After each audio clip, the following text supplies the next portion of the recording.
नमस्ते। एक ऐसी आवाज के बारे में सोचते हैं जो सिर्फ एक आवाज नहीं बल्कि 1 अरब से ज्यादा लोगों के दिलों की धड़कन बन गई।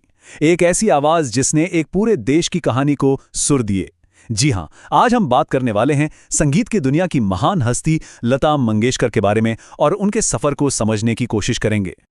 ये बात तो शायद सबने ही सुनी होगी, है ना, कि उनके गले में तो साक्षात सरस्वती जी का वास था। और देखिए, ये कोई मामूली तारीफ नहीं है। ये दिखाता है कि लोगों के मन में उनकी कला के लिए कितनी गहरी, कितनी सच्ची श्रद्धा थी। पर लता मंगेशकर जी सिर्फ एक गायिका नहीं थीं, वो उससे कहीं बढ़कर थीं। उन्हें अक्सर राष्ट्र की आवाज कहा जाता है। तो सवाल यह है कि ऐसा क्यों? आखिर क्या बात थी उनमें कि वो पूरे देश की आवाज बन गईं? चलिए इसी को समझते हैं। देखिए, बात शुरू होती है 1947 से। जिस साल भारत आजाद हुआ, उसी के आसपास उनका करियर भी परवान चढ़ा। तो जैसे जैसे हमारा देश अपनी पहचान बना रहा था, लता जी की आवाज उसकी हमसफर बन रही थी। मतलब उन्होंने अपनी आवाज से देश के कल्चरल फैब्रिक को, उसके ताने बाने को लिटरली बुना है। और उनकी आवाज की ना कोई सीमा ही नहीं थी। सोचकर देखिए, खुशी हो या गम, प्यार हो या जुदाई, हर इमोशन को उन्होंने अपने सुरों में पिरोया। सिर्फ इतना ही नहीं, उन्होंने हर धर्म के लिए गाया, मंदिरों में भजन से लेकर मस्जिदों में नात तक, और भाषाएं, अनगिनत भाषाओं में गीत गाए। यही वजह है कि वो हर किसी के दिल की आवाज बन पाईं। तो अब सवाल ये उठता है कि आखिर दशकों तक, इतने सालों तक अपनी आवाज के उस जादू को, उस प्योरिटी को उन्होंने बनाए कैसे रखा? क्या राज था इसके पीछे? क्या था उनकी इस बेमिसाल कला का मूल मंत्र? जो जानकारी मिलती है उसके हिसाब से उनकी सफलता के पीछे एक मूल मंत्र था। मतलब एक कोर प्रिंसिपल जो असल में 4 मजबूत पिलर्स या कह लें कि स्तंभों पर टिका हुआ था। तो ये हैं वो 4 स्तंभ। पहला, संगीत की साधना। ध्यान दीजिए, ये सिर्फ रियाज या प्रैक्टिस नहीं थी, ये संगीत के प्रति एक स्पिरिचुअल डिवोशन था। दूसरा, तपस्या। मतलब कला के लिए एक अटूट लगन, जिसके लिए उन्होंने बहुत कुछ सैक्रिफाइस भी किया। तीसरा, एक बहुत ही कॉन्शियस डेली रूटीन। मतलब अपने गले और अपनी सेहत को लेकर वो बेहद अनुशासित थीं।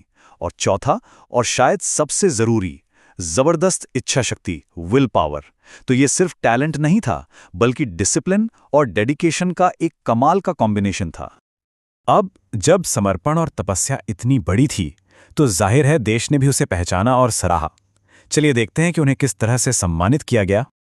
उनके इस बेमिसाल योगदान के लिए देश ने उन्हें अपने सबसे बड़े सम्मान से नवाजा। तो जरा याद करने की कोशिश कीजिए, वो कौन सा सर्वोच्च नागरिक सम्मान था जो लता जी को मिला? जी हां, भारत रत्न, देश का सबसे बड़ा नागरिक सम्मान।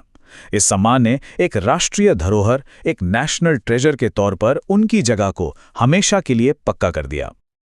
और हां, भारत रत्न तो उनकी उपलब्धियों का शिखर था, लेकिन सफर में उन्हें और भी बहुत से बड़े सम्मान मिले, जैसे दादा साहब फाल्के अवार्ड, पद्म भूषण और पद्म विभूषण। मतलब सम्मानों की एक लंबी फहरिस्त है। देखिए, किसी भी कलाकार को पूरी तरह समझने के लिए ना, उनकी जड़ों को समझना बहुत जरूरी होता है।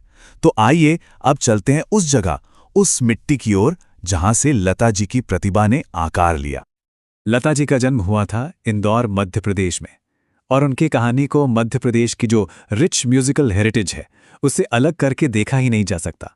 ऐसा लगता है कि लता मंगेशकर और मध्य प्रदेश, ये दोनों एक दूसरे के पूरक हैं। एक के बिना दूसरे की बात अधूरी है। मध्य प्रदेश के संगीत के माहौल को एक बहुत ही खूबसूरत उपमा दी गई है, संगीत का वट वृक्ष। एक ऐसा विशाल पेड़ जो संगीत से प्यार करने वालों को छाया देता है, और जो संगीत के पारखी हैं उन्हें अपनी सुगंध देता है। और इस विशाल पेड़ का सबसे मीठा, सबसे मधुर स्वर थी लता जी। लता मंगेशकर की विरासत, उनकी लेगेसी तो अमर है। वो संगीत का वही वटवृक्ष हैं जो आने वाली न जाने कितनी पीढ़ियों को प्रेरणा देता रहेगा।